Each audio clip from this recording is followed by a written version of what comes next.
Bonjour à tous, dans cette vidéo nous allons traiter des prix et de la monnaie dans les échanges.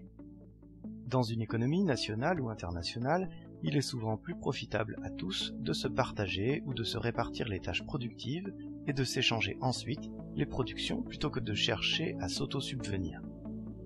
Les échanges économiques entre agences sont possibles grâce aux moyens de paiement et notamment par la monnaie. Elle influence aussi les décisions économiques par sa qualité et sa quantité.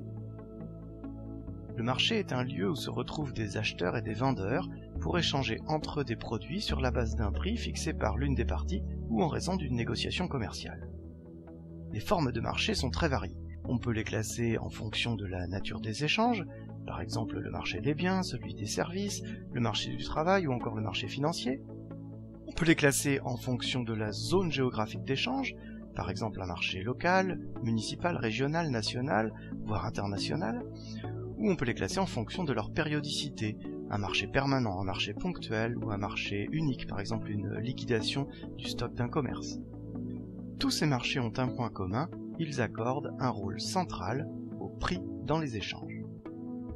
Un marché est concurrentiel, il garantit donc des prix bas et encourage les entreprises à améliorer la qualité de leurs produits. Un marché centralise l'information et permet donc de comparer les offres. Et enfin, un marché met en place des outils propices aux échanges, par exemple PayPal sur Internet. Le mécanisme du marché se traduit en permanence par une offre et une demande qui varient pour chaque produit. L'offre et la demande présentent les caractéristiques suivantes. L'offre sur un marché s'accroît au fur et à mesure que le prix augmente. La demande sur un marché diminue au fur et à mesure que le prix augmente. Le prix du marché va jouer un rôle central dans l'organisation des échanges par le marché. En cas de déséquilibre entre l'offre et la demande d'un produit, le prix du marché va progressivement s'ajuster jusqu'à ce que l'offre et la demande soient à des niveaux d'équilibre. Par exemple, lorsque l'offre excède la demande, des produits sont invendus sur le marché. Le marché est en situation de surproduction. Les vendeurs, pour écouler cette surproduction, vont être incités à diminuer leur prix. Cette réduction du prix va induire une réduction de l'offre, ainsi qu'une augmentation de la demande, dont les niveaux vont se rapprocher. Le mécanisme de marché va faire baisser le prix jusqu'à ce que l'offre et la demande aient des niveaux identiques. Dans le cas où la demande excède l'offre, le marché est en situation de pénurie.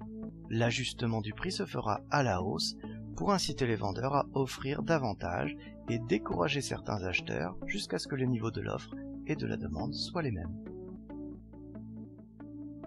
La monnaie est un moyen de paiement qui facilite les échanges. On lui prête trois fonctions.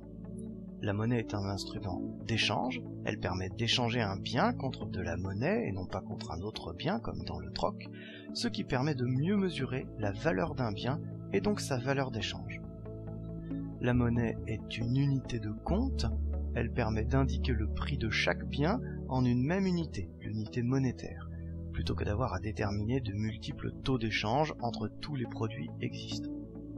Enfin, la monnaie est une réserve de valeur, elle peut être conservée pour un achat futur. La qualité d'une monnaie est liée à sa valeur, c'est-à-dire à ce qu'elle permet d'acheter. Ainsi, lorsqu'une monnaie perd de sa valeur, le pouvoir d'achat des agents économiques est affecté et ils perdent confiance dans la monnaie. Ils se tournent alors vers d'autres moyens d'échange, le troc, comme dit précédemment, et ne sont pas incités à conserver la monnaie qui ne joue plus le rôle de réserve de valeur. La stabilité des prix est donc capitale pour que les agents économiques continuent à utiliser une monnaie.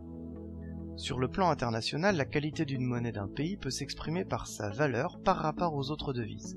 Les monnaies s'achètent et se vendent sur le marché des changes.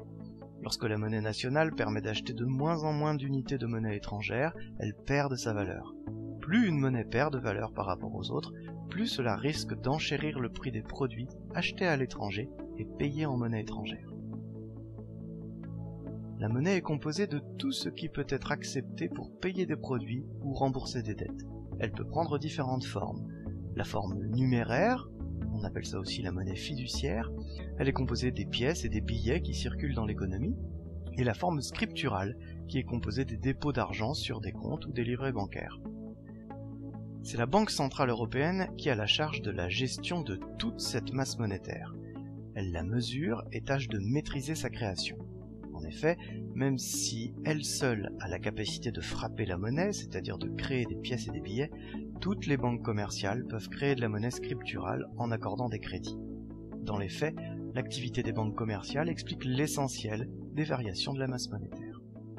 Voilà, cette vidéo est maintenant terminée. Merci de l'avoir suivie et bonne révision à tous.